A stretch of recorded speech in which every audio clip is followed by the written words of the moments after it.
Beats by Trill, straight Killerville, dog.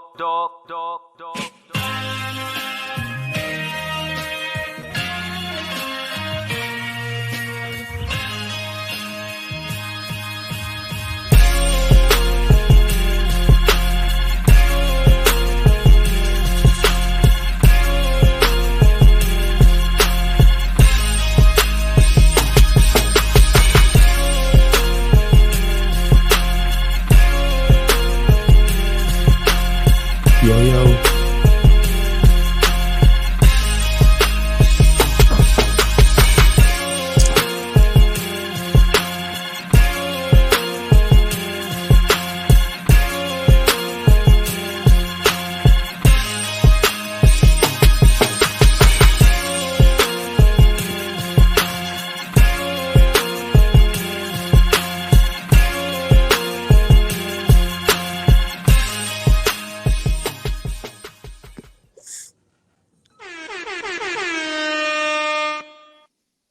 What's good? We are back for another live from Fayettenam Friday. Home of J. Cole, home of Dennis Smith Jr., home of Affion Crockett, Dennis L.A. White, Murray, two-time Super Bowl champ, Joshua Williams, and much, much more. How y'all doing tonight, fellas? All right. Doing good.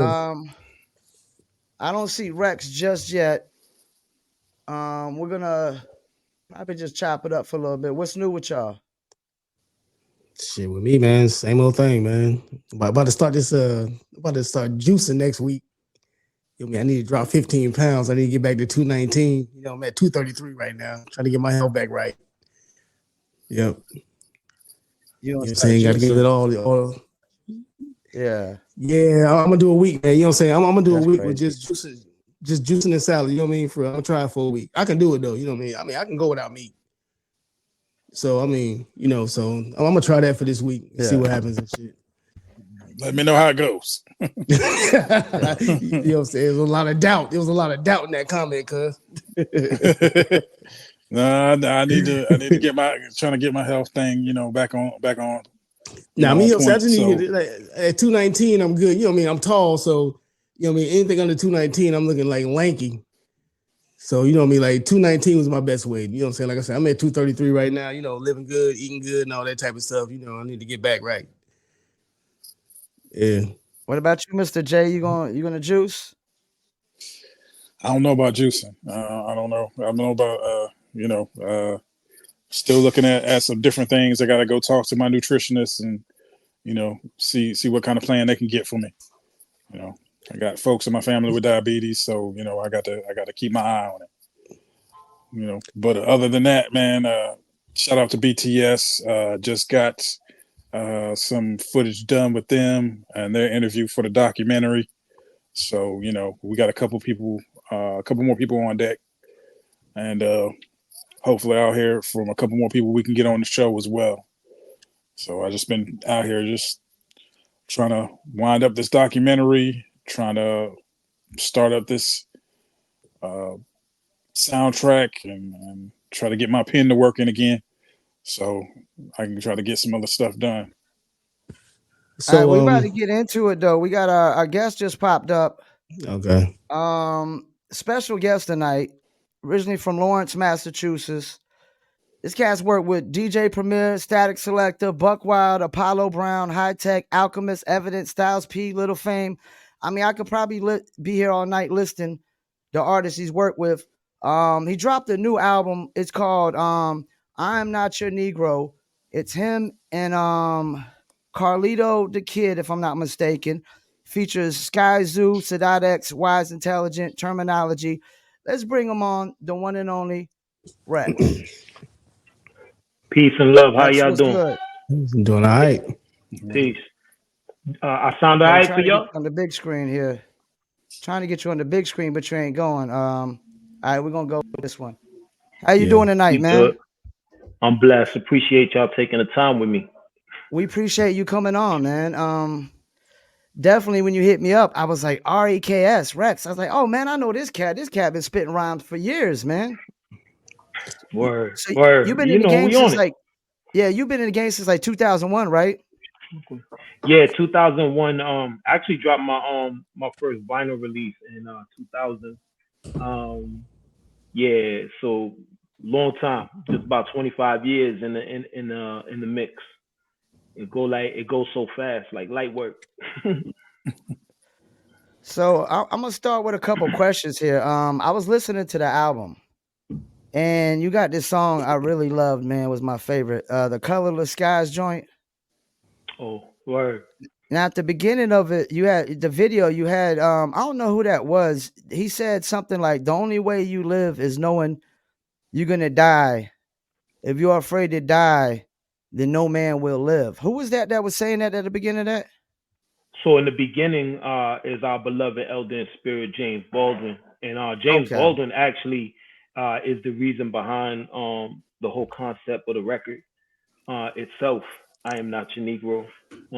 I feel like James Baldwin's a brother who should be like taught in university and in all kinds of schools. Mm-hmm. He should be lectured and taught and taught again. So for those of you who don't know who James Baldwin is, he's one that should be in the books. Now, do you believe that statement to be true? Yeah, absolutely. I believe that to be super apparent. And I think Martin Luther King was another one who said that. Like, I think there's a lot of misnomers and misrepresentations of MLK because he's kind of watered down because he's so thrust upon us and thrown in our face so Mm-hmm. much and forced upon us with this act of nonviolence. But Yeah. he was on that mind frame very highly in before his demise, before he left and became an ancestor. Like he was one who was starting to realize that a bit of uh, his approach to the system's narrative was needed to be altered a bit. And I think that was the same with Malcolm. I think they were coming close to El Hajj, Malik Al Shabazz. They were coming closer to each other, and that was the big issue that I think the world was seeing.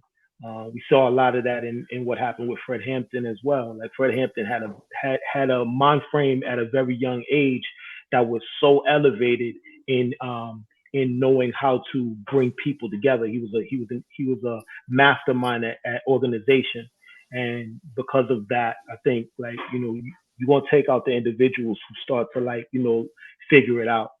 And I think James Baldwin as a lecturer and as a teacher, he was on that mind frame from the beginning. Yeah, I definitely love that quote. It stuck to me, man. Especially said that if you're afraid to die, then no man will live. I was like, yeah, I strongly agree with that.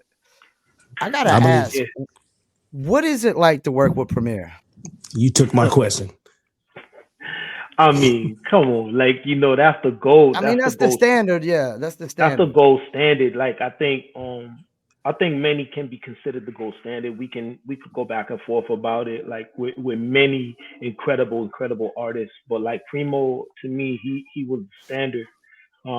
As a young kid coming up in Massachusetts, many don't know Primo is originally from Texas, Mm-hmm. and Guru from From Boston, right? Boston. So Yeah. when you grow up in Massachusetts and you don't really have much, if you come from like little outskirts that are not like New York, are not California or Philly, some of the Midwest locations, you have this tendency to like gravitate and grab on and hold on to your cultural icons who make it out of the neighborhood, and Guru's one of them. And so we hung on everything through mixtapes and through their early records that that we could get our hand on, and everything that Primo touched was like just the gold standard. And so the moment I even entered the room and was able to be a fly on the wall, it was like a paradigm shift and a change, what I'm saying, a change for me in, how I was going to pen. I think it kind of translated in the few records that I've been able to be blessed to get on from Primo. Uh, there's a different like spot inside your stomach or inside like what you're gonna like deliver out of your vocal box. There's a place that you reach that you didn't even know you could attain or reach. And I think like I was able to tap into that when it was time to rock on the Primo beat. I got one more feeling. question. I'm gonna let my cast members ask a question. Do you think Massachusetts definitely gets overlooked, like the talent y'all have up there? I do, but I don't think it's any different than any location in all over the globe. Like, you know, like there's like some hidden gems all across the globe. I live these days in Atlanta, Georgia, and there's so much Okay. talent down here. You know, like underground talent. Obviously, we have like the stuff that is like kind of thrust upon us in the public eye, but like even when I was living down in Broward County, that's in Florida, I would get into network and build with a lot of cats that are like, you know, the underground scene, like super spitters, like, you know, Last Man Standing, LMS, Saheed, Benchwarmers Click. There's so many like dope locations where individuals are like that. But in Massachusetts, I think our blades are sharp. Like, you know, we have a whole list of MCs that could go toe to toe with just about anybody, I think. Yeah. Mr. J, you got some questions for Rex? Yeah. You know, it's good to have you on the show, man. Thanks It's for having me. it's dope to have somebody from uh, you know, Massachusetts. I went to college in Rhode Island, so I'm kind of familiar with the area Oh, and you know, things of that nature. So word. I just wanted to kind of pick your brain on one of the tracks on here. Uh, De La Soul. What was the kind of the inspiration behind that? First off, like throughout my career, I have. And first of all, what college did you go to? I What went to school did you Johnson and go Wales, Johnson and Wales to? Okay. University. Oh, I got a niece that went there. Bless. All right, word. De La Soul, like I have a few records that are named after like, you know, artists that I wanted to pay homage to and give flowers to. You know, De La Soul is one of those groups growing up, like the native tongue the whole fabric of what the native tongues represented uh, was a big influence on who I became as an artist. They were the witty, funner side of like, you know, the hip hop narrative, and they were really introspective in a unique and playful way. And I enjoyed, you know, being able to listen to the way they approached, you know, their penmanship and their beat selection and their unorthodox way of like spelling things and you know, making the album covers and artwork so colorful and vibrant and and taking time to be thoughtful about how they titled records. And so I wanted to just pay homage to that, and in a time like that can be very like, you know, you're towing the line and you're like you can be out of pocket if you're not like in somebody's camp, and you're giving a tribute record during a period that can be tough for people, like when Dave passed.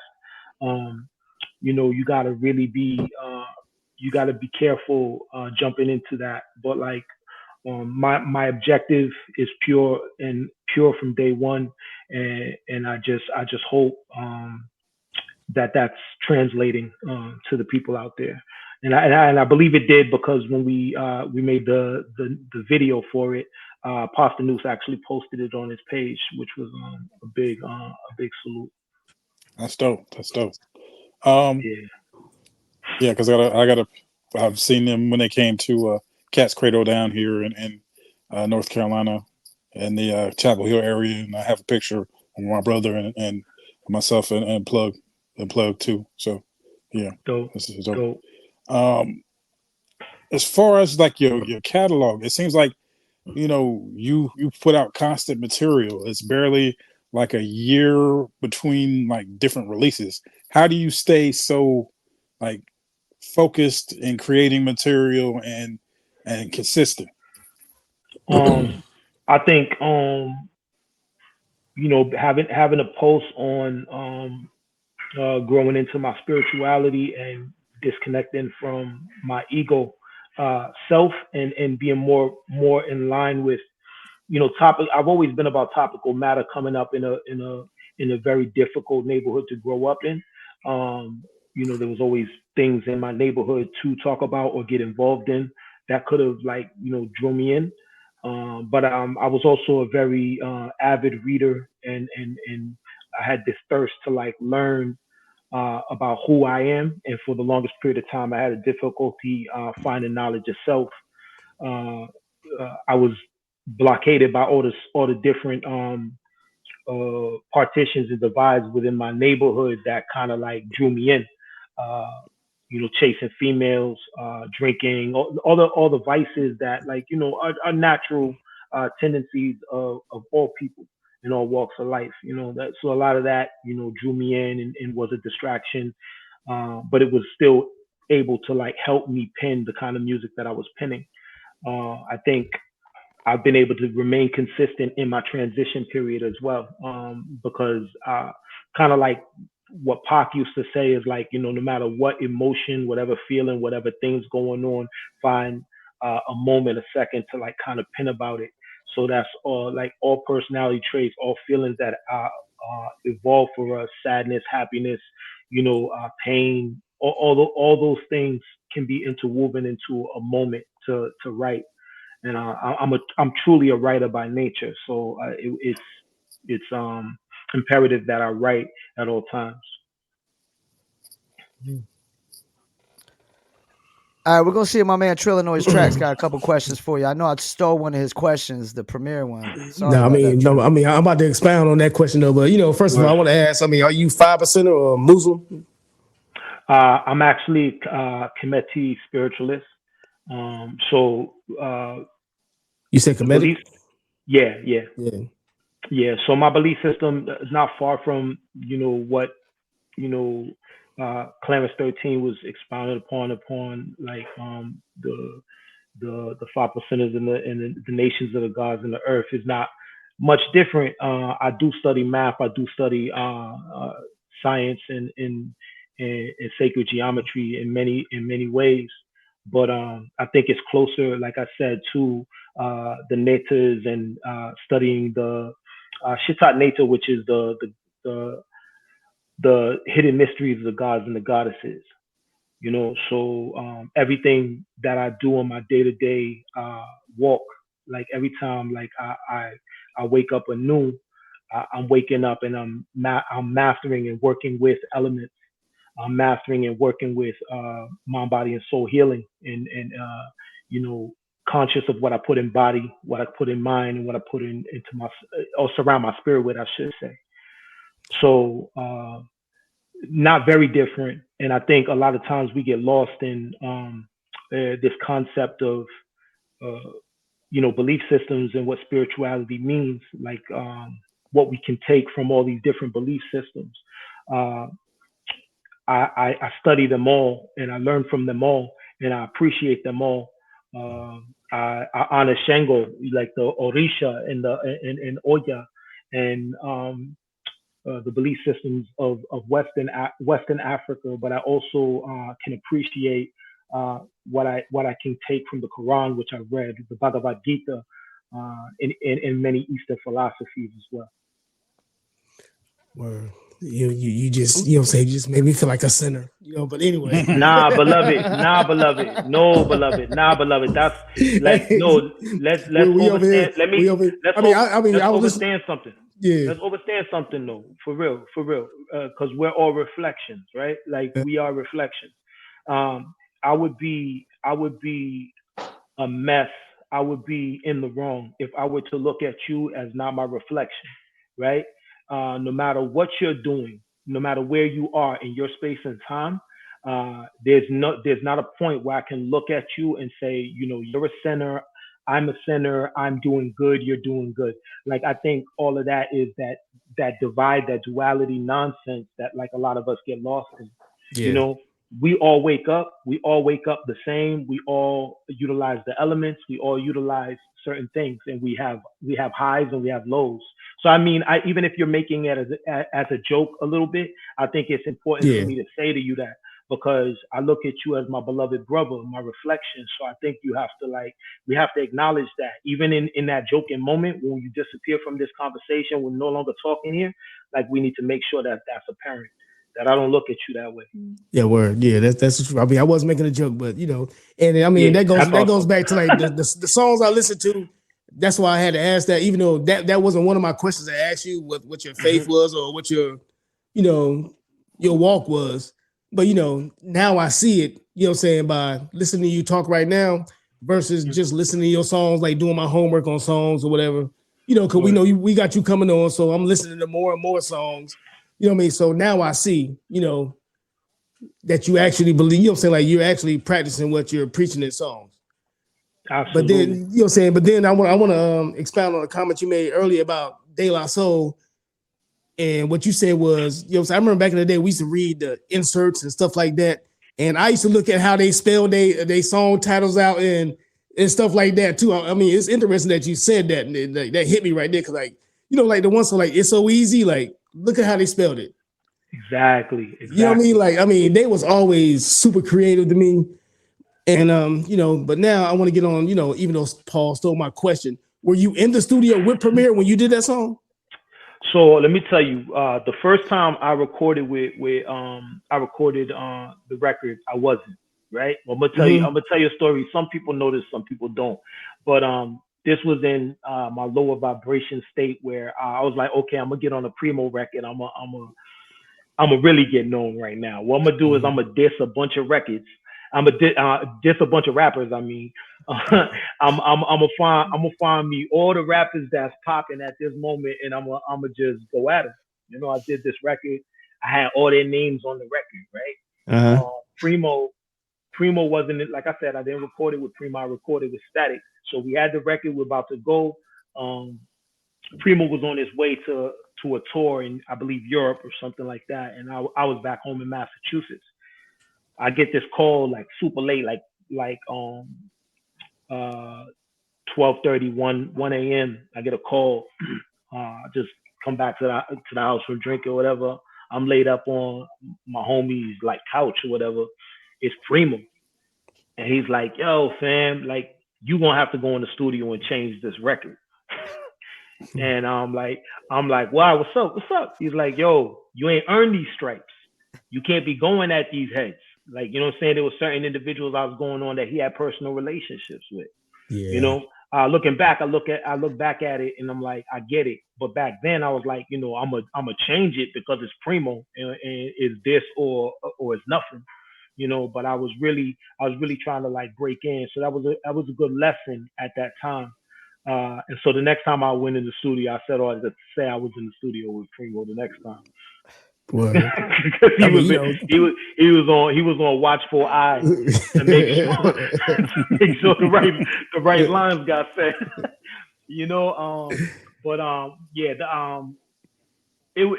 was a funny situation, but like the relationship with Primo grew off of that, and he knew what it was, he knew what time I was on, and I overstood the assignment on the next record.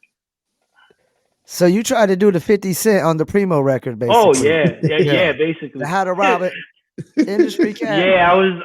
It wasn't even that. It wasn't even like that. It wasn't that crazy. So but you was dissing everybody. You called everybody. 50 did it in one shot. He had everybody else. 50 did it different. Yeah, but who'd you call out? Who'd you call out though? I'm curious. I came at Lil Wayne. I went at. Shit. Wayne was number one. He was first. I mean, if you gonna go for the head, if you gonna go. I went at Kanye. I went at and I like Kanye. You know what I'm saying? Coming up. Like I like Kanye, but I definitely went at him. Jay-Z. Like I said a few names. So and I'm talking about people that I had respect. I had respect for. It didn't really it didn't translate as I had.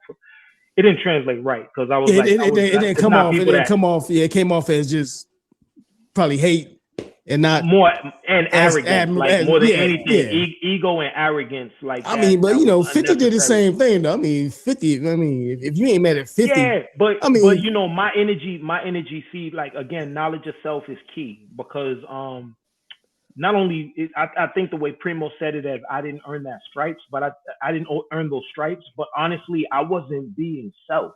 You know what I'm saying? That true, like coming from what I come from, all aside. You know what I'm saying? The neighborhood I come from, the energy I come from, all aside. That's not what was my true voice in space Yeah, to be you probably to be an you was artist. just I wasn't using my true voice, like, and so I think more than ever, I'm finding my true voice, and that's why like okay. I can still do my thing, Yeah, I feel the that. way I do it right now. But yeah, I think I was just like I'm unashamed, unabashed. I was like, you know, a novice at everything, so it was all Yeah. good, like in my mind. I mean, like you said though, yeah, that wasn't your true voice, but you know, 50 is about that life. So 50 minute, Exactly. 50-minute, and Exactly. he means It it made now. sense You know for what I'm saying? 50. Yeah. I I think it mean, made sense for 50 if and the whole yeah, brand. if you follow 50 It on was right Instagram, brand. he's still taking shots at people at Exactly. 20 some years Everything he later. does. So yeah, Everything yeah, he does, man. You it's got him, that right. and that's why it's authentic and funny. I mean, 50 is 50. Yeah. So yeah, Exactly. so I get what you're saying. Like, you know, you probably thought you needed you know what I'm saying, come at niggas' heads, you know what I'm saying, but like, Just you know, following yeah, just following the trend. what Yeah, the trends do and the yeah, system does. And nowadays I like to color outside of lines.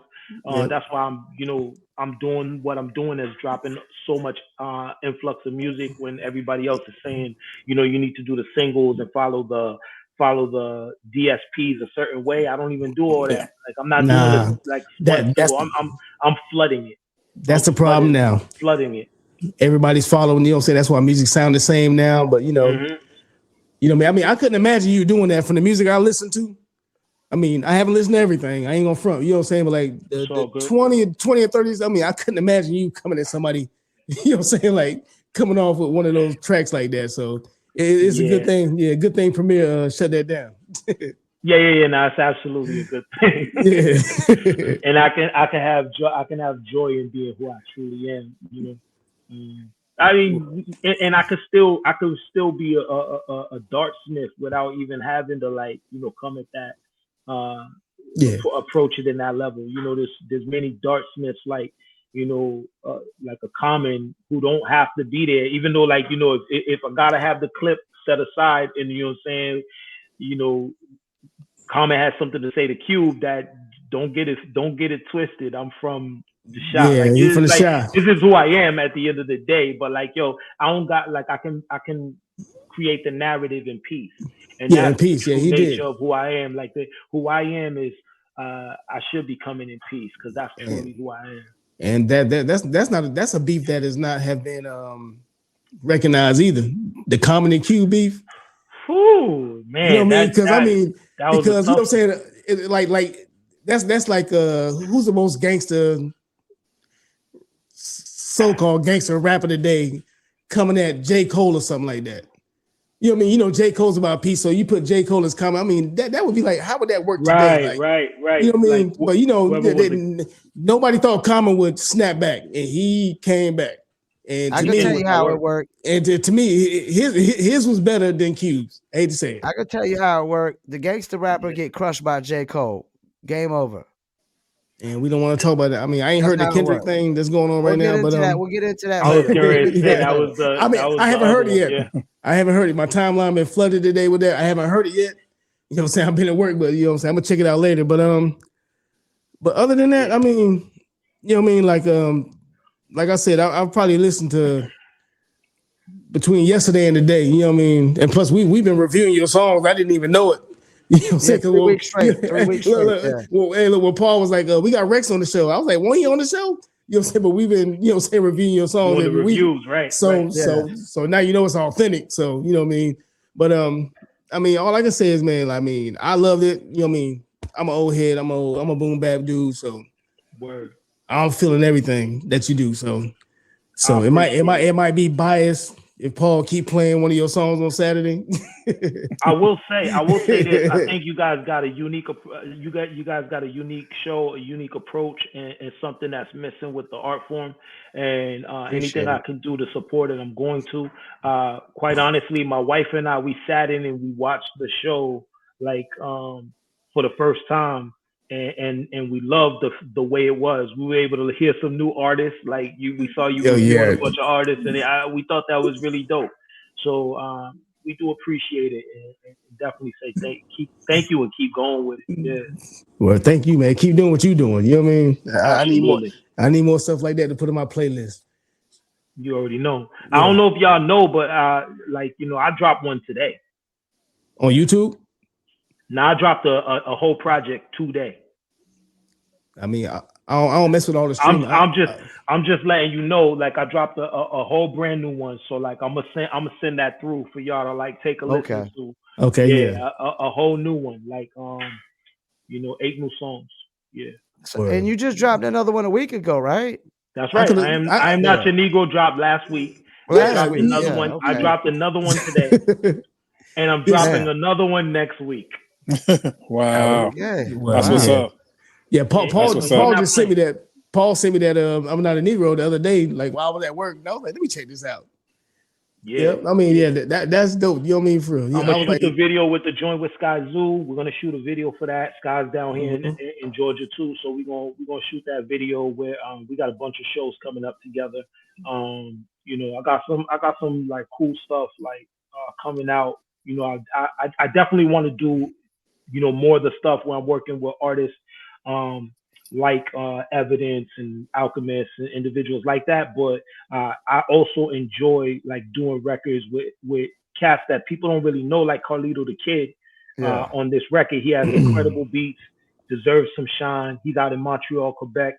And then I like the one I dropped today is with a producer by the name of FAF out of Switzerland. Super dope. Again, really dope record. Well, you know what I'm saying? That means we got to hook up. You know what I mean? We exchange information. We got a lot more music to review. Do that. Take my information down. Yeah, Paul, we get to work. Hey, I gotta get a feature in myself now. Let's go, man. I'm always ready to cook. Let's get it. I'm on the waiting list for this MPC. I'm sitting here like do you have waiting on Christmas? Do you have any shows coming in to the Carolina area? We're talking about doing tours or DC shows.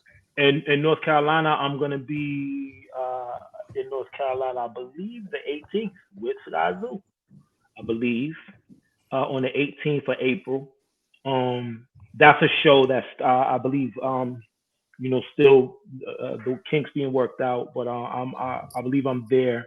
I'm not in DC anytime soon, but I'm working on a tour for September that's going to be like more of the East Coast. I haven't performed in DC before. I haven't performed in Charlotte or Raleigh, Durham. So like my objective is to be out there. South Carolina, I've never been like done anything out there. But yeah, I'll be performing in the Charlotte area. Okay. I mean, I don't. Well, like as far as the DC area, man, we got a place up here called the Hip Hop Museum and the Hip Hop Shop. Okay, the Hip Hop Museum and the Hip Hop Shop, they're both in different places. But you know, the Hip Hop Shop. I mean, you go on Instagram, follow the Hip Hop Museum, but the Hip Hop Museum that you know what I'm saying is actually called the Hip Hop Shop in DC. I mean, they be having all the, you know what I'm saying, all the old school rappers come through. I mean, Method Man be down there. I mean, it just be, I mean, just check it out though. I mean, you might want to hit them up. You know what I mean? Because I mean, they just have like, you know, people do pop-up shops. I mean, they just be having pop-up.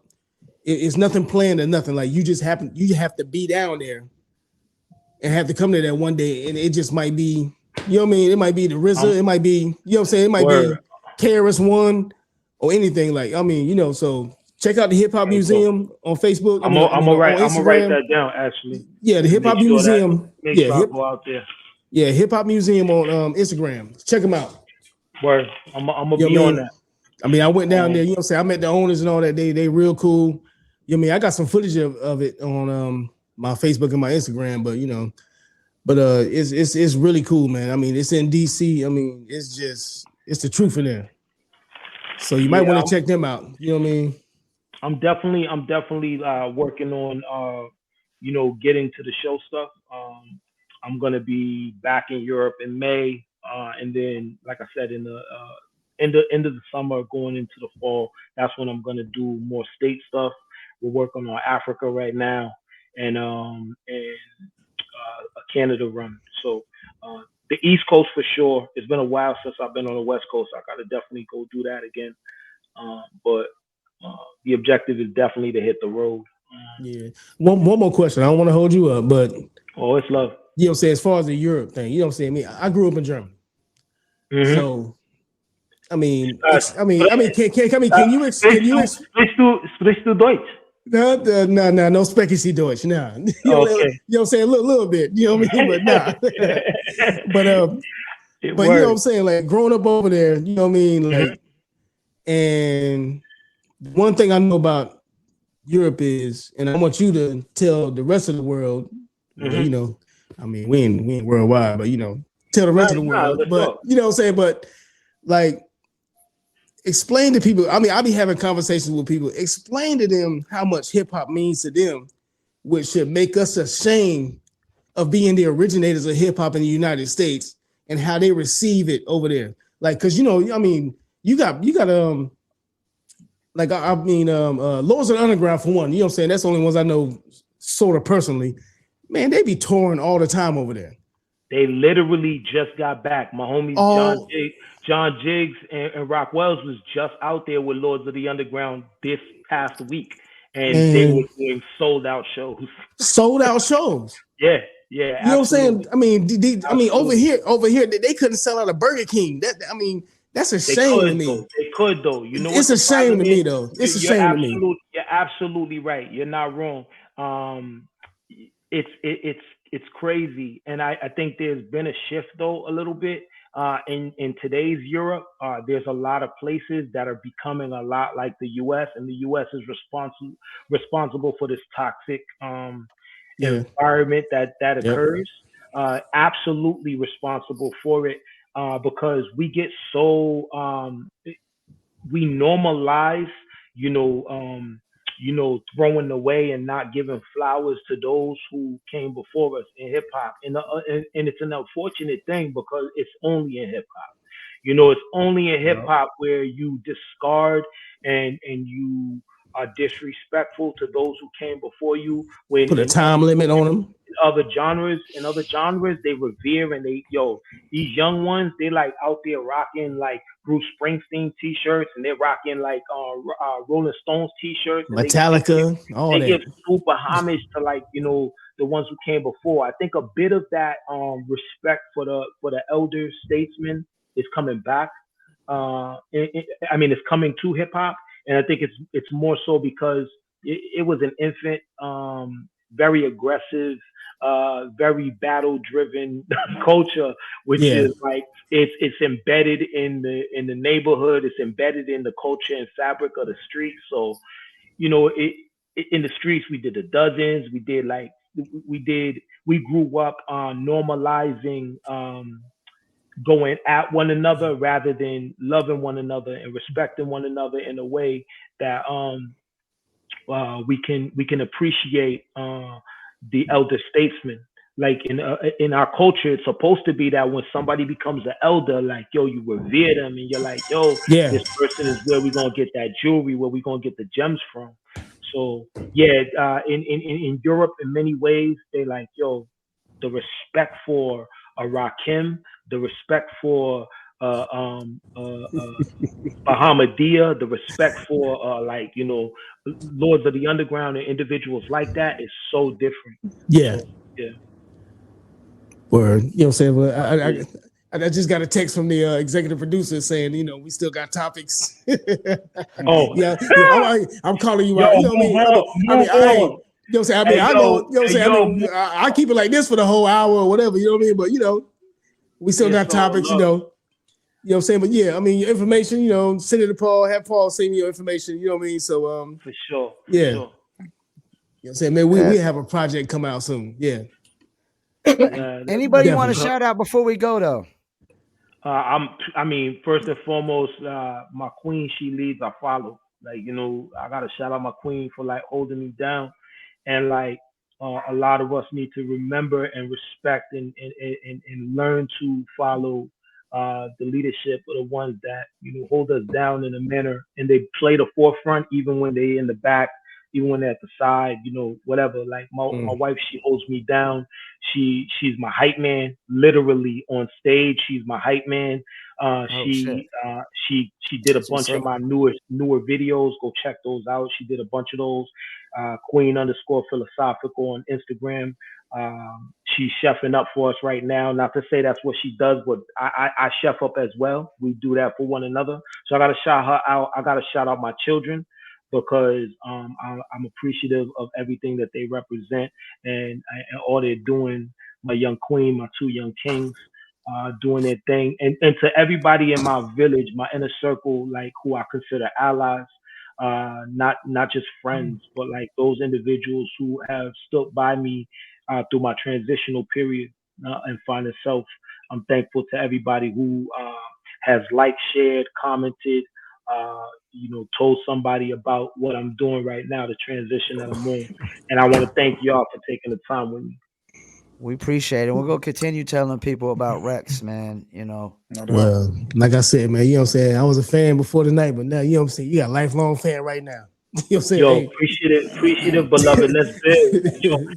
Let's build pyramids for real, fam. Like I'm one of those dudes who a lot of cats they're like they'll tell you, yo, let's yap later. Like you get my math, we build, we really truly gonna build pyramids for real. Word. Indeed. Jasmine Don't hide your drink. Javara Get said, your drink love your women. Yeah, yo, get to it. Well, we appreciate you coming on. Before we go though, first topic we got who's your number one punchline rapper? Punchline rapper? Yeah. I mean, Big L's undefeated. Yo, man, I'm getting off. I'm getting off. Like, what are we even talking about? Like, Big L's getting like off. here, and everybody else is like very minuscule. Man, Paul done stole my first question. Now you done stole. Come on, come on. Like, I gotta question Big L. Hey, look, I swear to God, dog. I swear on my mama. Yeah, Big L is the one. Dog, I swear on my mama, man, for real, right now. The only one, you know what I'm saying? The only homework I done. Can y'all see that? I mean, I don't know if y'all can see it. That's dope. That's it. Yeah, what's that say right there? Can you see it? Big L. That's Big L, of course. Like no, but that's because Big L is here and everybody else just is a. Come on, man! This stole my whole. I was waiting on that. I was waiting on that question. I was waiting on that, but it doesn't look like there's much. God, man. Big L and everybody else is beneath. I'm finna go see. Like everybody else is dope. Like everybody else is dope. But if we're just talking about punchlines, ain't nobody done it like Big L. Nobody. Nobody. Come on, man. Go back. I mean, and it was just seamless. It was too easy for Big L. God, man, you know what I'm saying, man, Paul. Yeah. Sorry. Hey, look, I'm gonna mute my microphone. I'm gonna just be here. REKS, appreciate you coming on, man. You can come on anytime you want. Send us music review. We review music every Saturday. You can send us a song every Saturday if you want. We'll review it, man. Appreciate you. We'll be talking soon. Bless up. Y'all have a beautiful night. You too. You too, man. All right. Peace out, bro. Peace. Bye. What's up? Nothing now for me. I'm just here. Oh, so you ain't got nothing to say, right? You stole my question. All right, what's number two? What's number two then? He stole my answer. Like, damn. Well, well, I'm just here. Who's the runner-up? Who's the runner-up of the GOAT punchline rappers? That's all I had. That's it. Big L was at the top of my list too.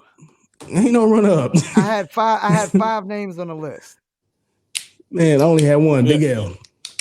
I had the top 5 punchline rappers according to Cassidy, and I took one of the cats that Cassidy named on the list out and put Cassidy in there. Nah. So he got Big L, Lord Finesse, Cannabis, and Cool G Rap. You know what? I was gonna say Cannabis. I mean that's all he does, right? I thought of Cannabis. I wasn't gonna say him, but all I came up was Big L.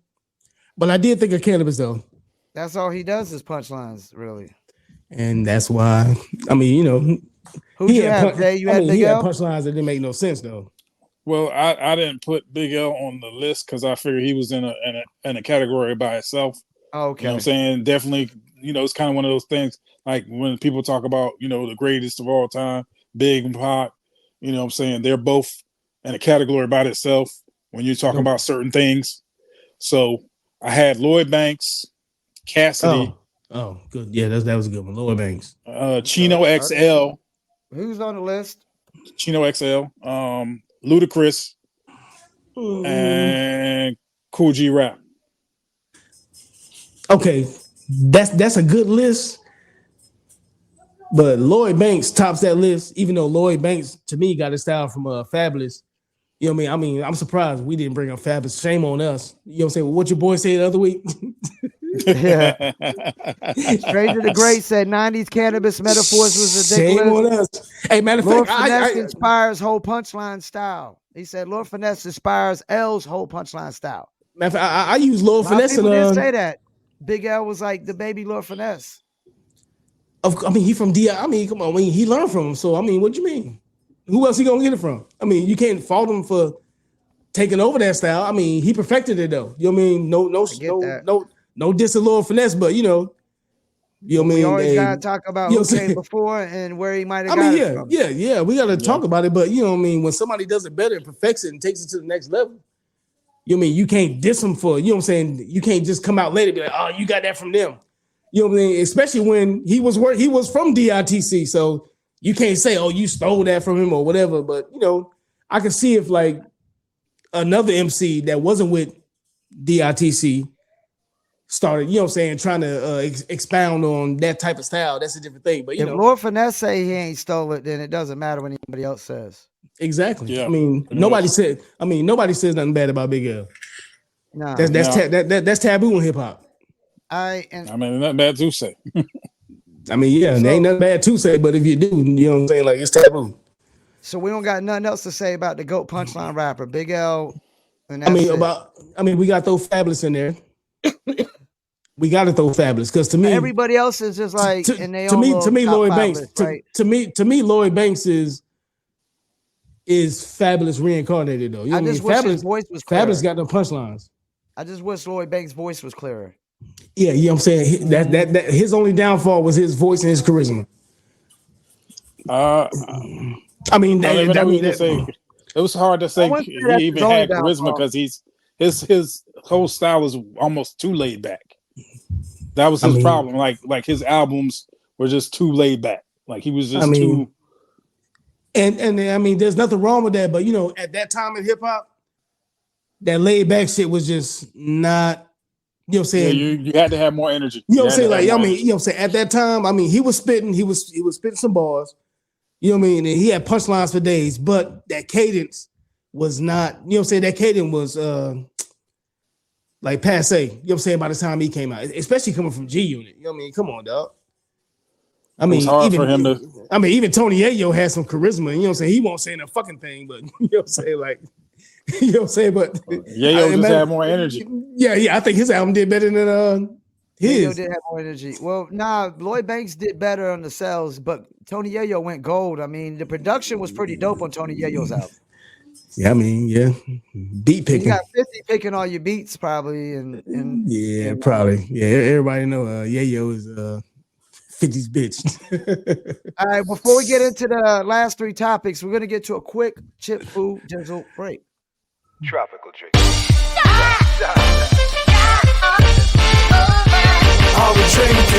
Me and my team, whenever we link up, they're gonna be drink up. We sit down and relax and have few glasses when there's things to think about. Like I'm nice with the bars when I tend to the bars and I'm not talking drink ups. So tell the bartender that's tending the bar to please pass me a big cup up. And tell that waitress is waiting on us to put a little ice in it. Now watch the ice become weightless like the spaceships that I be sitting in.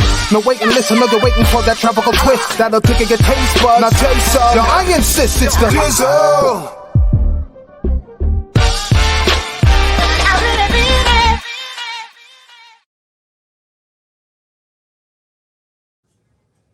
I really mean it. You can Dizzle too. Dizzle is a premium luxury liqueur mixed with agave tequila, French cognac, and orange liquor mango mix.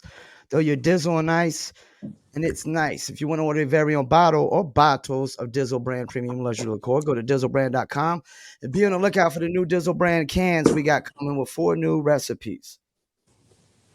And it is a black-owned business as well. Gotta give me some of that Dizzle. For shizzle. Send me a bottle. All right, so we got shouts out to Mutate God. I didn't get no text from him, I don't think. I don't know. He might have had something come up. So what do we got left? We got OC and Lord Finesse. Tiny Desk. Did you watch it? Who watched it? I watched it. I mean, it was 5 years ago though.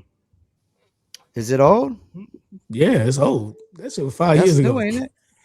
I've been watching No, Tiny I just Desk. see it.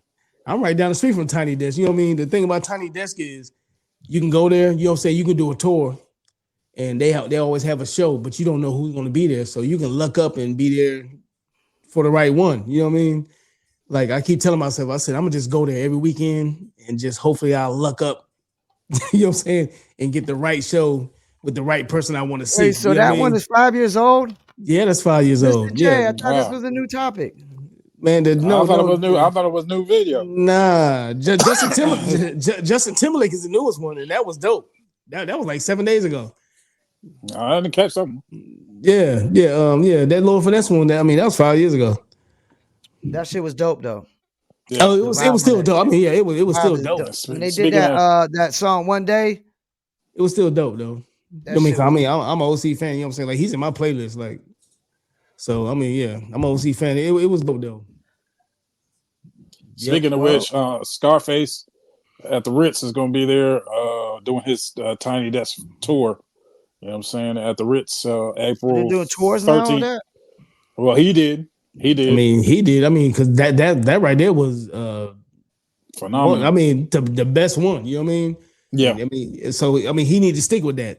He need to stick with that. I'm gonna be about to be in the building with that one. Got to see that. Stranger the Great said that Tiny Desk is old. Yeah. I mean, yeah. I knew I've been seeing it. I mean, I didn't want to, in the group chat, I wanted to be like, why are we talking about old topics? Like, we should have been talking about. Why nobody said nothing? Why you didn't say that?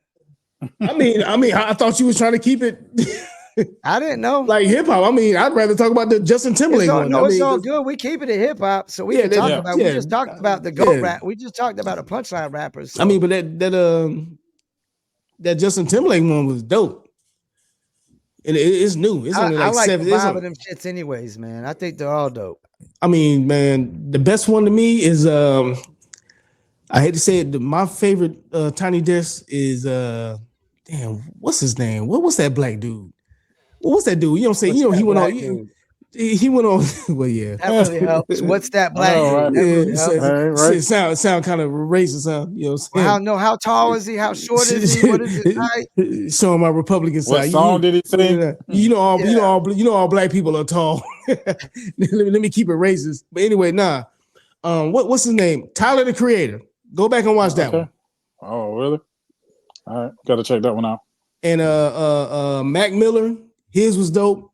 I mean, those are my top two. Tyler the Creator, Mac Miller, and who was the other one? I mean, you know what I'm saying? If you want to learn some shit, man, the Sheik. Go back and watch the Sheik one. Sheik, what's the dude name? You know what I'm saying? The producer from Sheik. Now Rogers. Yeah, Now Rogers. You know what I mean? Like, you know what I'm saying? I didn't know he did the Soul Glow. You know, on Coming to America? The Soul Glow, that was him. I mean, he did that and produced that. Like, I mean, man, that Tiny Desk, I mean, dog, that's a bucket list. And the shame, you know what I'm saying? Like, it's a shame that I'm right down the street from it. I can go any day. But, like I said, you know what I'm saying? You can go there, you can pay, like, do a tour to NPR studios and stuff like that, and they have a concert. The only thing is, it ain't like they advertise it. Like, it just be a surprise. Like, so that's why whenever you watch it, you can tell that, you know what I'm saying, most of the audience is just some white people, some white visitors or whatever just coming through, want to tour NPR, and they just happen to get a show with Jeezy or somebody, you know what I'm saying? Like, and they don't know the words to it or whatever. But yeah. I didn't like the Jeezy one too well. I'm definitely going, I mean, like, man, matter of fact, I might go tomorrow, man. Shouts out to Stranger the Great. He said Fred the Godson. That was another punchline rapper we didn't name. Yeah, Fred the Godson. Rest in peace to Fred the Godson. He died during COVID. But all right, let's get to the next topic. I don't know if y'all watched the video. I sent the video over. Joe Budden exposes music industry and labels. He says all of them are broke. Mr. J, I'm gonna start with you. Well, here's the thing. People should understand the history or the way that the music business works.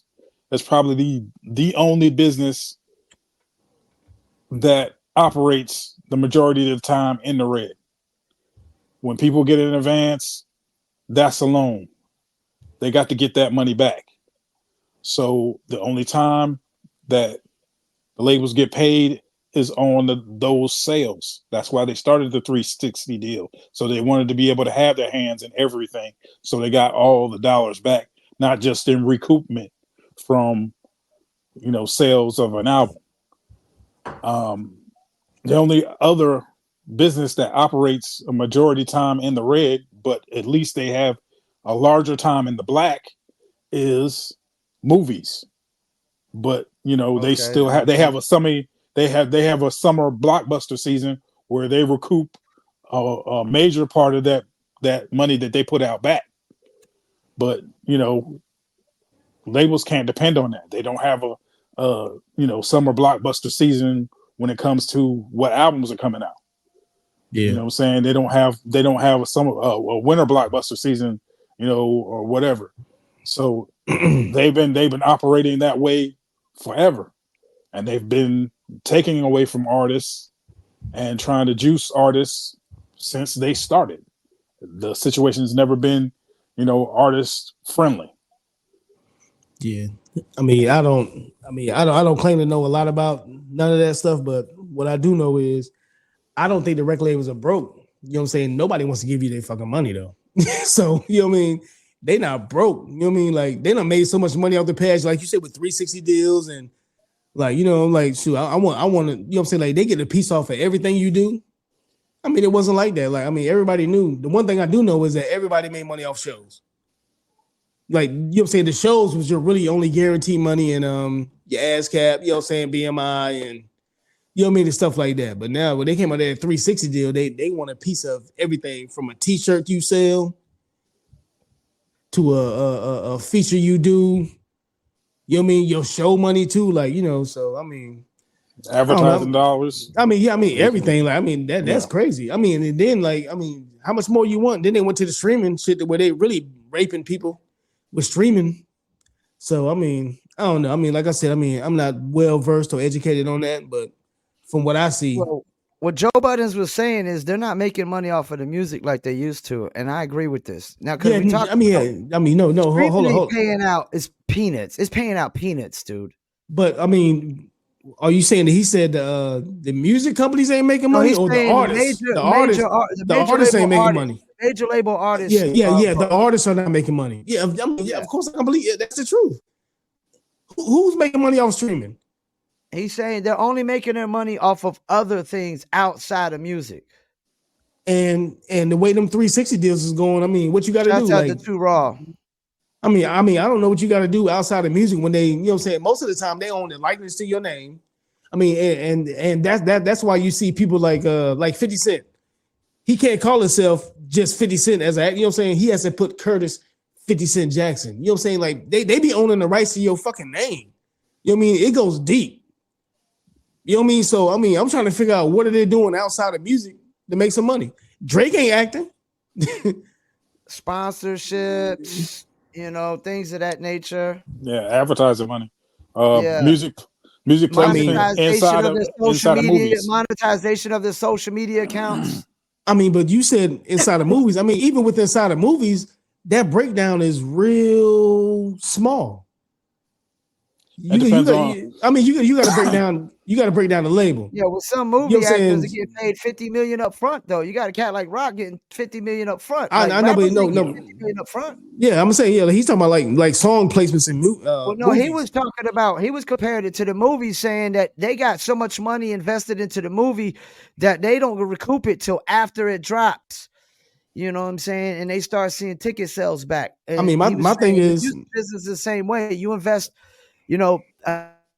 an advance into this artist, and you don't get nothing back till you hit that advance and some. I know, but back to what he was saying. He was saying like they can like song placements in movies, but if you're in a 360 deal, you're still not making no money. I don't know. You know what I'm saying? Like I said, trust me, though. You know what I mean? I go to work all day. I come home. You know what I'm saying? Whatever. So I'm not versed in none of this. I go through certain companies. They may have certain placement possibilities, Sometimes they have placements up to 25,000, 50,000, depending on the movie, depending on what's going on. But like you said, it's depending on the cut that the label gets from that. You may not make any money from that. You may make a little bit from that. Yeah, I mean, so that's what I'm saying. Like, I mean, what do you have to do outside of music? If the label got you in a 360 deal, so if you can only make some money outside of music, ain't none of these niggas doing nothing outside of music. I mean, I ain't seen none of these rappers in no movies. That's why there's only like 7 dudes that really even Drake, the Travis Scotts, the Drakes, the J. Cole, Kendrick. I mean, like Drake. I mean, as many streams as he getting, he got to be making some money. But according to the shit, like I mean, he getting 50 million on one tour. Drake is. Yeah, tour, yeah. But see, I don't think Drake's in the 360 though. We don't know. Yeah, nobody knows. Yeah, I mean, even of course, ain't nobody gonna say nothing. They gonna be like, "Oh, I'm in a partnership." You know what I'm saying? That's a new term. I'm in a partnership with somebody. Like, nah. Even with that, you know what I'm saying? You may get your music into some of the advertisements of like beer commercials, or you may have an actual sponsorship with a beer commercial. They get part of that too. So, you know, like I said, it depends on the split. And it only makes sense if the split is right to do some kind of 360 deal where you can spin off and get all these different opportunities. My thing is, I mean, it's 2024. Why? Let me ask you this: why sign to somebody anyway? I mean, let me ask you this: why would record labels fire 40% of their staff if they're just making? It's all about money, man. They can make more money. You know what I'm saying? I bet you that 40% was working from home now. They're now making more money, or think about it. They just now. Universal Music Group removed their music off of TikTok, all their catalog. You think that ain't hitting some pockets? Whose pockets? Artists. I mean, if an artist ain't getting but 0, 0, 0, I'm just saying. I mean, just think about it though. If the streaming services ain't paying nobody nothing, I mean, what type of money you gonna lose from TikTok? Is not all about streaming dollars though. TikTok is also about a place to break artists. If you can't think about this, are you breaking artists on Spotify? No. So you take away TikTok, that's one of the only platforms that you really breaking artists at, man. I mean, that hits the pockets regardless if you can't break the record. I don't know. I mean, all this above my pay grade. You know what I mean? But I'm just saying, like, I mean, I don't think it makes a difference because if you're not making money off Apple Music, Spotify, Tidal, and whatever else is out there, I mean, that's the thing. Who's making a lot off of that? I mean, TikTok ain't gonna make no. If a million bitches do a goddamn TikTok dance off one of your goddamn songs, I don't think that's translating into money. If you know how to sell, if you know how to sell yourself right, if you know how to sell yourself, sell your brand, sell your products right, it can. If a million people dancing into your record on TikTok, yeah, that should translate to fucking money. I mean, like I said, I don't know. I should be able to go on tour if a million people are dancing to my fucking record on TikTok. I mean, but that's only a million though. I mean, there's you don't get it though. Like it's different. It's different. It's different than a million people liking your record or just comment. We're talking about a million people dancing to your record and creating content. I mean, creating content on their own. It's about what 8-9 billion people on Earth though. I mean, a million people don't really translate to. You don't, man. I know people that got 10,000 fans making 100,000 or more a year off of music. What can you, if you can't do more with a million? I'm just saying. I mean, I know a heavy metal chick that got 10,000 fans and can make well over about 100,000, 150, 200,000 a year off of digital downloads and physical sales and merchandise sales. And she don't even tour. I don't know. I know it's all about can you sell? You don't need a shit ton of, if you got 1 million people, man, I mean, 10% of those easily should be buying your shit. Should be. Well, the rule is it's usually a 2 to 3% rule. So if you even get 2 to 3% buying the shit out of 1 million, I mean, you're good to go, yo. You're good to go. I mean, yeah. If you get them buying, yeah. But like I said, I don't know too much about that, so I don't want to speak too much on it. I mean, and to your point, True Raw says real fans get you paid. And to your point, it's 9 billion people in the world. You should be able to I'm saying, real fans. You can't get them all. You can't get them all to buy in. I mean, you should be able to. You should be able to touch a third, even a 300. If you got 1 million fans that really buy into your shit every time you drop it, you fucking eating cake with the cherry on the top. Yeah, I mean, but how many of them do though? I mean, you hear people like, matter of fact, like even on the Joe Budden podcast, it was one episode he was talking to Flip about how fans, streams, and clicks and likes translate. Like it don't really translate out. To dollars. It depends. Yeah, I mean, if you're one of these cats, it's too many depends and too many ifs and that's. Like if you're independent like Russ, where everything's organic.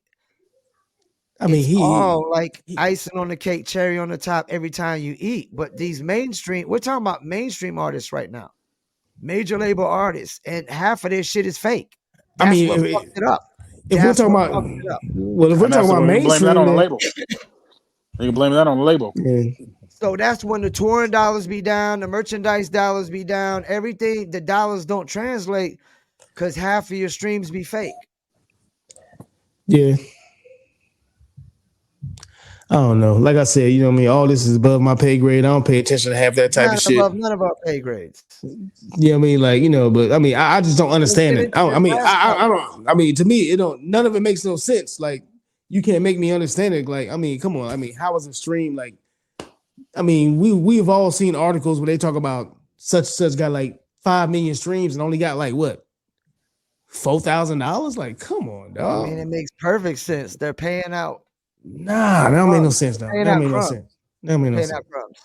Yeah, point 0.003. Making it too difficult. How you break down a penny? I done said that before. How the fuck you break down a penny? How? Hey. I will never understand, and I don't want to understand. So, next topic. What's up? That's how corporations do. This next topic kind of stays on to that. The next topic, about the Congress. Yeah. New House bill aims to raise streaming royalties for artists. And it was trying to go up to a penny a stream. But it was still bullshit. Did you read all of it through it? That's still too low. Did you still read through all of it though? It's bullshit. So you know what I'm saying? But they want the streaming companies to set aside 50% of every paid subscription to pay for that. No, that ain't what they said. No, that ain't what they said. They trying to increase the subscriptions by 50%. And they still want the services to put, 50% of that. And then they want you to increase. They're recommending them to increase the prices of your streaming service. 50%. And then they said any artist that they're going to put a cap on 1 million streams, and then they want to spread it across other. Ain't nobody going for that, dog. Come on, dog. You're talking about artists. So what they said was anybody that gets 1 million streams, they're going to put a cap on that. Anything above 1 million streams that one artist gets, they want to spread it out between all the other artists on the streaming service. Read it. Well, Spotify's already talking about put money aside to just your royalties aside to whack up across artists they deem. First of all, who came up with this bill? Was it a Democrat or a Republican? It's Democrats. Exactly, because everybody thinks that anybody in the entertainment or the music business is automatically a Democrat, right? You know what I'm saying? A liberal. You know what I mean? Like that right there is just some little liberal fucking type of shit they trying to throw out there when it's not going to work. Do you think? First of all, do you think they're going to give up more money and then set aside 50% of every paid subscriber's money to distribute out to you? And then on top of that, any artist that streams over 1 million views has to split their profits with everybody else. Come on, dog. That shit ain't. Well, let me ask you this part: Is had it everybody had it been a Democrat? Had it been a Democrat? Let me ask you this though: is everybody subscribed willing to pay 50% more for their streaming services? Nah, you know what I'm saying? I done cut all my shits off, man. You know what I'm saying? Fuck all this shit. Trust me, I mean, all I got is YouTube Premium. Fuck all the other streaming shit. You know what I'm saying? I can pick and choose what I want. Let Mr. J chime in, man. So we don't go back and forth all night on this one. Look, here's the deal. I mean, we go back and forth on what party screwed up with this, that. At a certain point, you got to try to set the system right, because these streaming services aren't paying out what they should be paying out. I mean, they really need to have people really look into the books. But when anybody, regardless of what side of the aisle they on, makes some of these laws, they don't seem to drill down on the specifics and make sure that everything's accounted for. You got lawyers, these companies pay. You got, silos of hardwired machinery that's keeping all these things going that they're paying for. We need to drill down on all the numbers so it works out. The math works out for everybody. And that's one thing that doesn't seem to be happening. Now, on its face, yeah, it seems like a good deal for artists to have at least have a penny per stream or whatever, because who knows how many streams in a day some artists may have. But other than that, I mean, it was a good soundbite. But what I'm saying is, they specifically said that any artist that gets over 1 million streams, they're going to put a cap on that 1 million and distribute the money over those 1 million streams to every other artist. Man, who's going to go for that? They've been talking about. They got this. Okay, I'm just saying, but I mean, $1 million fund they talk about, and they putting it to the artists they call legit. They're using terms like hobby artists and legit artists. Well, how can you distinguish between that? It's all bullshit.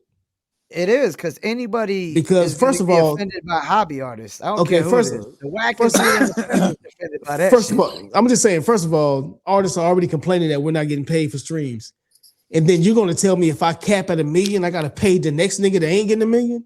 Come on, dog, man. But who's this going to benefit? Who's this really going to benefit? Nobody. You know what I'm saying? First of all, it's not for the past. It's not for the past. No, I'm going to tell you it's going to benefit. Let me tell you it's going to benefit.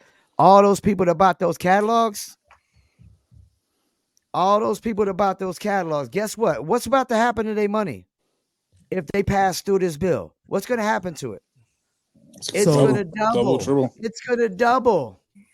I'm just saying. It's going to double. For one, I mean, it's not going to go through. If it does, I said if. Just ride with me. If it goes through, right, their money would double, because they're talking about a penny a stream. Spotify's only paying out like $4 and some change per 1,000 streams, right?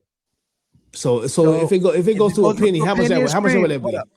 So a penny a stream will be $1 per 100 plays, right? So that'd be $10 per 1,000.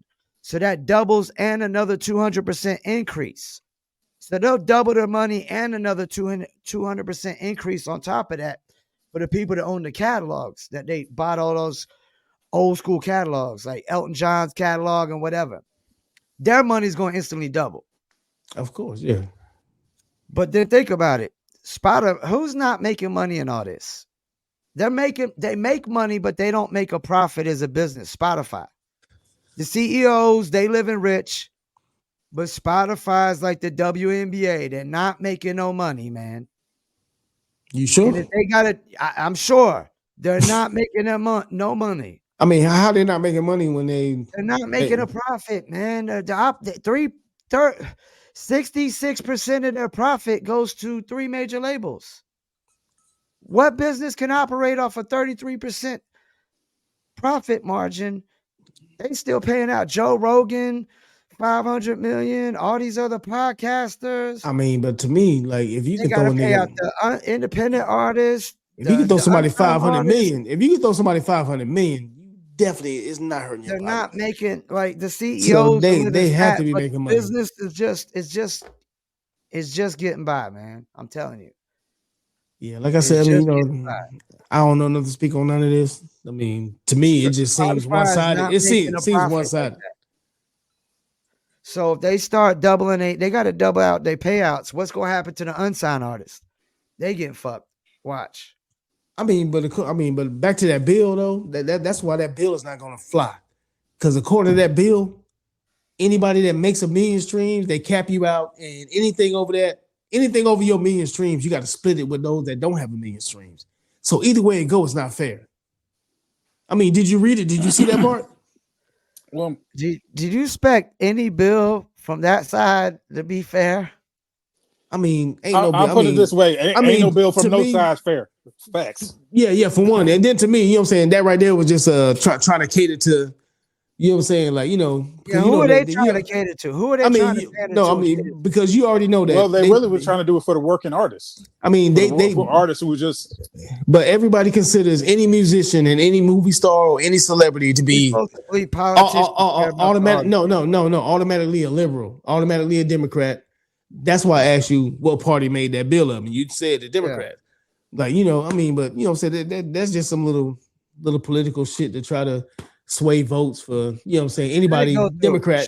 You know what I mean? Even though, I mean, it's not going to go through. No, it's not good enough. I mean, it's more shady. It's more shady than the original shit. So you telling me if I get more than 1 million streams and this person only got 5 streams, anything I got, you know what I'm saying? So when I get 2 million, I got to split my money for my 2 million streams with this nigga over here with this whack ass shit that ain't got no streams. Come on, dog. I mean, read it. Look, dog, I read it. Spotify's already. Like I said, it's like a working artist agreement, the same way they do the working actors agreement. Trust me, trying to have people. You have people and you got Denzel in a $15 million movie, and then you got JoJo who just did a movie for Tubi. But they in the same Scream Actors Guild. They got to have the same coverage. Yeah, so I'm gonna give you my money, nigga, because your shit, you know what I'm saying, only played in 5 little fucking project houses across the country. Man, fuck that. You know what I mean? Like, it's just like, I mean, look, dog. It's if you're working out the same craft. If that bill passes, trust me, you know what I mean. You got a such things called lobbyists. So it's probably somebody from Spotify, from, you know what I'm saying, Apple Music, and all them, whatever them streaming services is, you know what I'm saying? Like, yeah, make that shit pass because it's going to work out better for them.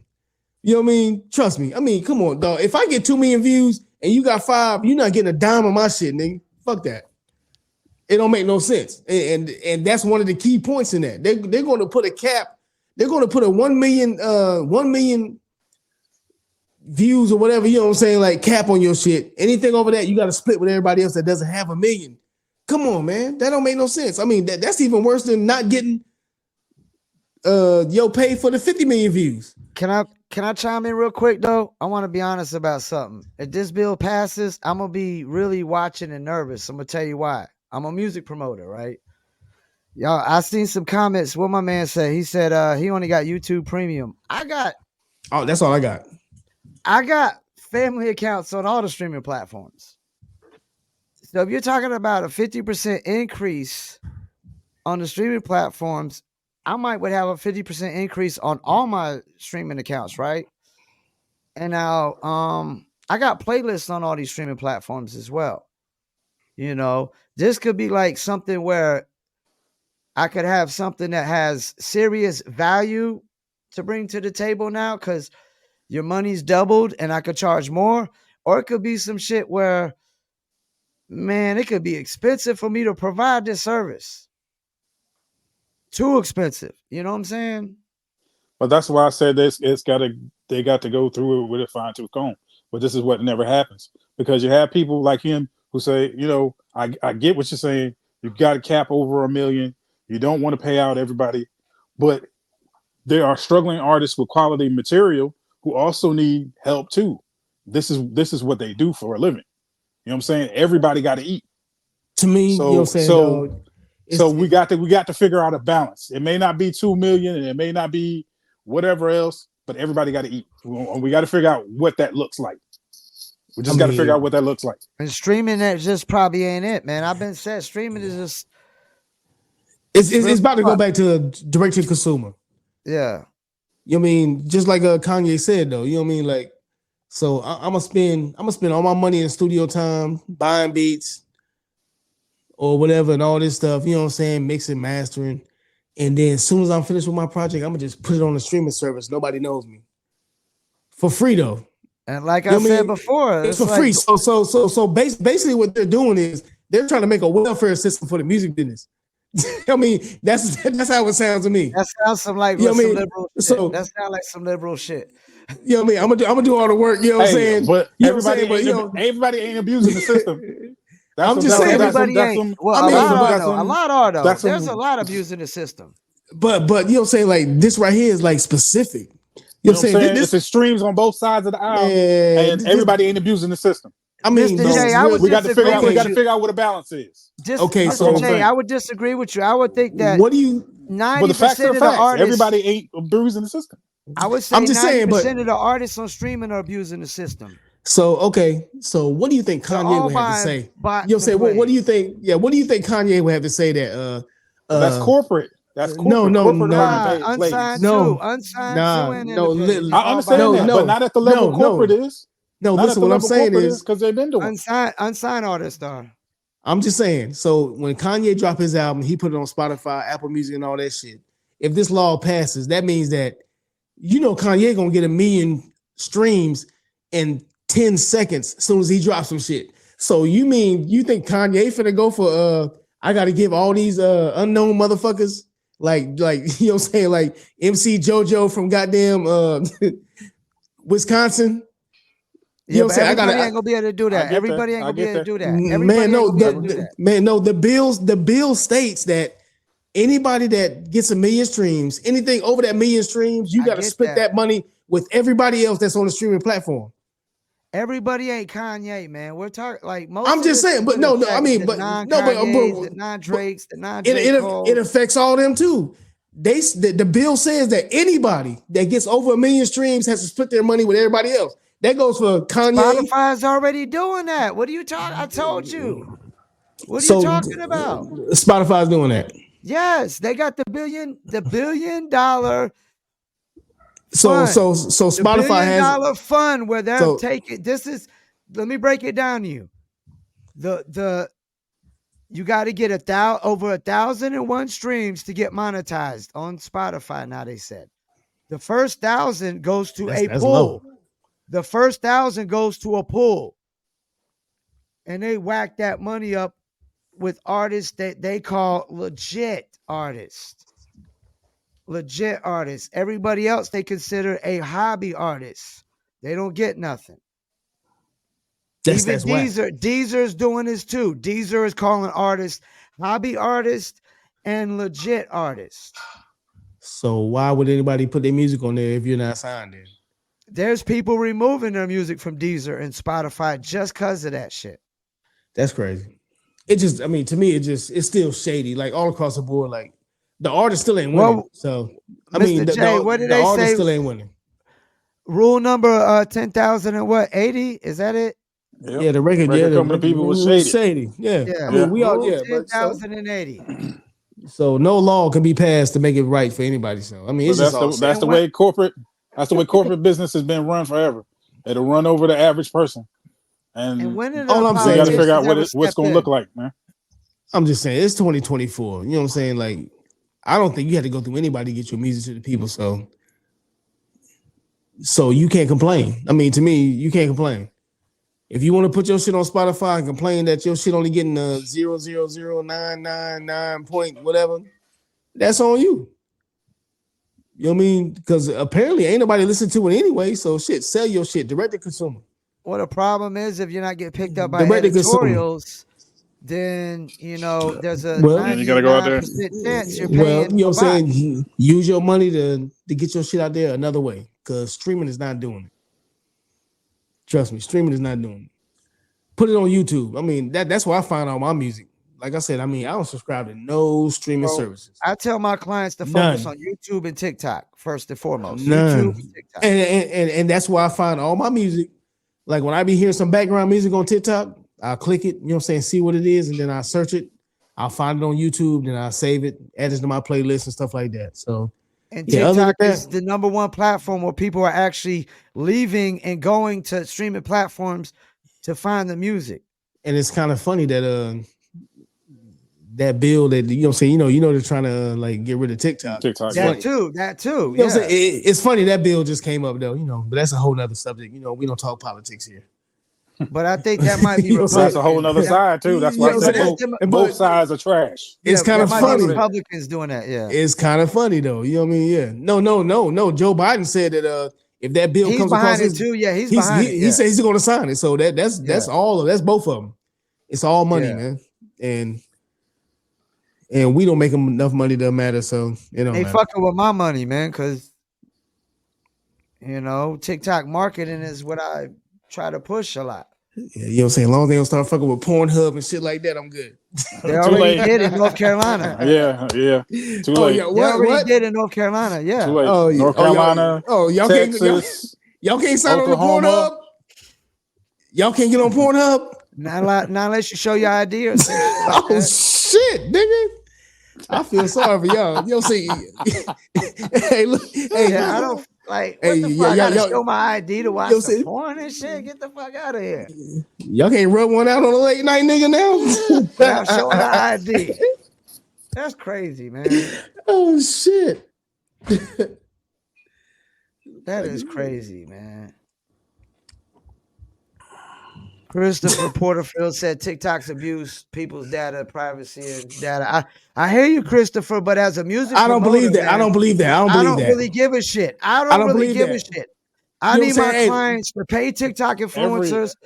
My thing is get this: a shit ton of views and get their music out there. I don't know what the facts. Let's deal with the facts. Yeah, stay with the facts. You know what I'm saying? Every social media site abuses it on some level. And Facebook is the worst. AWS. Thank you. Facebook is the worst. AWS, Amazon Web Systems is across 90% of the 90% of internet and social media.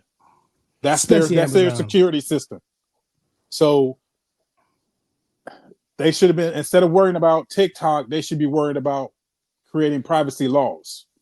They're 30 years behind everything. Yeah, I Both know sides, 30 years behind everything. An hour and 30, but I never understood this. Like, you ever see musicians that have they're not even famous or not even popping, and their account be private, like there's somebody. And I'm like, what are you doing? You ain't even made it yet. Like, your shit's private. Like, get the fuck out of here, man. Put your shit public, man. Get the fuck out there.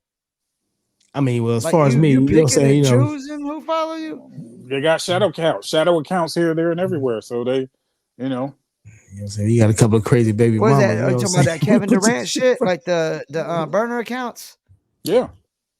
Yeah, that Kevin Durant shit. A lot of Hey, I ain't got no with shadow accounts, bumping up numbers and doing this and that, Yeah, I don't got time to be talking shit from a fake account, man. I ain't got talk shit from a real account. I ain't got enough time to be running more than one account. Shit, I can't run the one I got. So I got a shit ton, man. That shit ain't easy. That shit ain't easy. I ain't got enough time.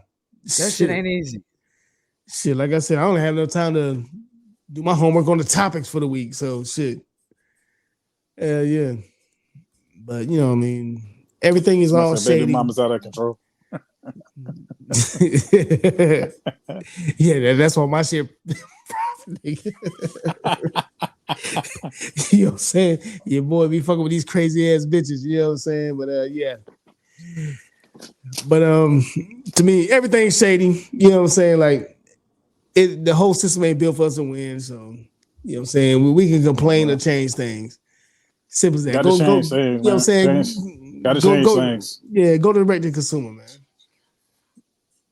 Go direct to consumer. Simple as that. If nobody don't buy it, you know what I'm saying? Like if there ain't nobody buying it, they ain't gonna stream it either. So that's why you got a network. That's why you got a network. Yeah, you got a network. You know what I'm saying? Yeah, you got to do the legwork. You know what I'm saying? You got to do the groundwork. Well, the problem is they might not buy it, but they'll stream it because you got rap caviars like the FM radio of the internet. So people will just listen to it just because, but they're not necessarily going to buy a ticket at the show or buying merch or, I mean, if I don't know you, I ain't gonna buy a ticket or buy no merch. I mean, so people gotta do the legwork. That's what we were saying. Like you gotta do the groundwork. Yeah. I think if you really like get out there and push your shit. You know what I'm saying? Because like if it's out there, they come. You know what I'm saying? I mean, like TikTok is the best place because I've been finding more music on TikTok than any other platform since the internet been out. You know what I'm saying? I've been on Facebook for what since the get go, Instagram and all that stuff like that. But TikTok is where I'm finding my music, and that's crazy. From background, you know what I'm saying? From you know what I'm saying? From them 50-year-old bitches thinking they still got it dancing. I'm hearing that song in the back. You know what I'm saying? I'm like, oh shit, who's that? I mean, I'm finding all my music off TikTok. I think that's why I miss, I mean, MySpace. That's we had way more engagement on MySpace than we did anywhere else. Hey, my MySpace, you know what I'm saying? You know your MySpace page is still up. Mine is still up. Mine's still up, yeah. Look, I got a whole the group page is still up. I got a whole commercial on that motherfucker. You know what I'm saying? Advertising my shit. Track 1. Hell yeah. I miss MySpace. Man, MySpace is my shit. For real. The things I miss, MySpace and Audio Life. Yeah. Way more fan engagement, way more actual followers and engagement with other artists. Exactly. I mean, man, MySpace, man, was just it was like it was everything all in one. I mean, everything we got to pay for or go to separately was all in one with MySpace. It's still up though. So I mean, so what does that say? So I mean, so do we gotta like go back to our MySpace and like build it back up? They just got it up probably for the Google ads and the advertising dollars. Man, it's still up. But nobody's really using it like that but rock bands mainly. Go to MySpace /Trillanoyx Trax. I know it's still up. It's still up. Like, I mean, it's amazing to me though. It's funny. It's funny. Yeah. Diamond D's, REKS, man. Dog, man. You know what I'm saying, man? I did more work on MySpace than anything after that. Yeah, man. That's how we got our that's crazy. Message to hip hop. That's how that got done. That's crazy. With you know what I'm saying? Like, with Lin Q, with Lin Q and Craig G and MC Search. That's how we got that whole thing. Man, that's how we got that whole song. I got a DM. I got a DM from Tila Tequila. Nigga, you know what I'm saying? You remember her, Tila Tequila? Before she, you know what I'm saying? For real. Yeah.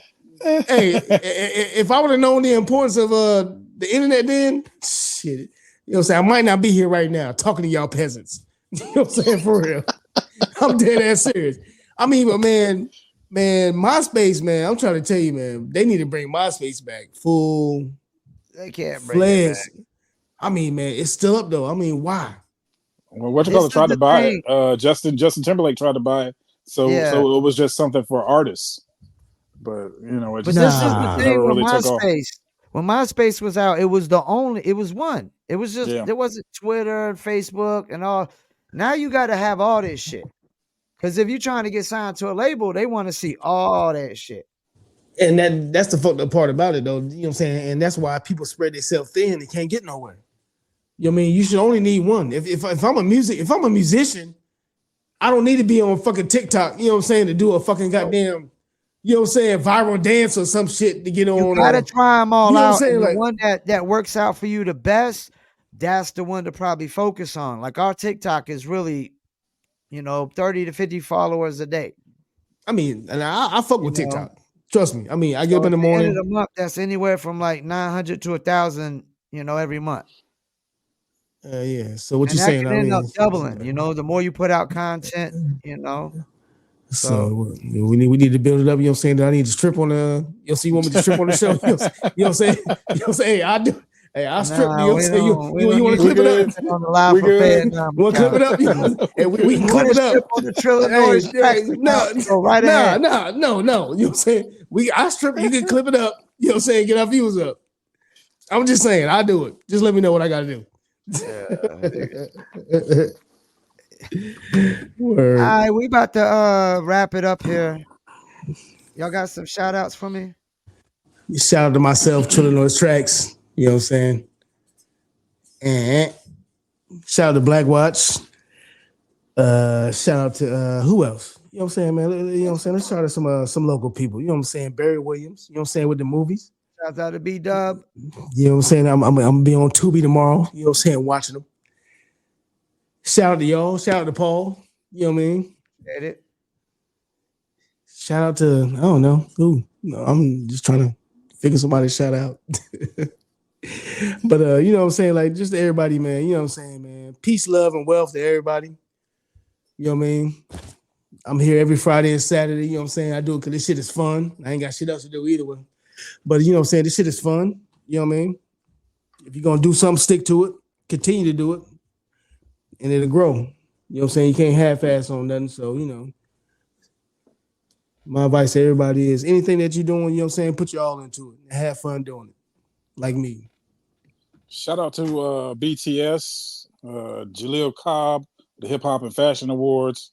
I was out there just this last week, you know, performing, shouting out the show. And shout out to the We Want All the Smoke podcast. I should be on there, planning to be on there next week. They'll be interviewing me. So, you know, I'll be talking about the podcast, talking about the One Hard to Beat Away album that's out right now, streaming on all platforms. And talking about the Underground Experience documentary, finishing up.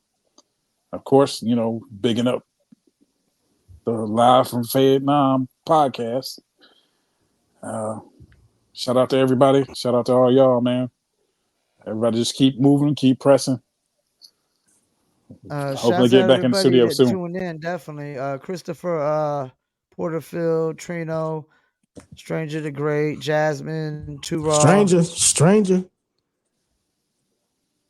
Shouts out to REKS, man. Very interesting cat, man. Definitely. Yeah. Very interesting cat. I think we're gonna get some really good clips out of him, especially DJ Very. Premier's, the DJ Premier stuff, you know, and whatnot. It's definitely good to have people on this podcast that definitely work with greats like that, you know. I mean, he's worked with all the greats pretty much and whatnot. And like he said, Big L's the number one punchline rapper of all time, according to REKS and Live from Fayettenam. Anything y'all want to say before we go? Shame on you.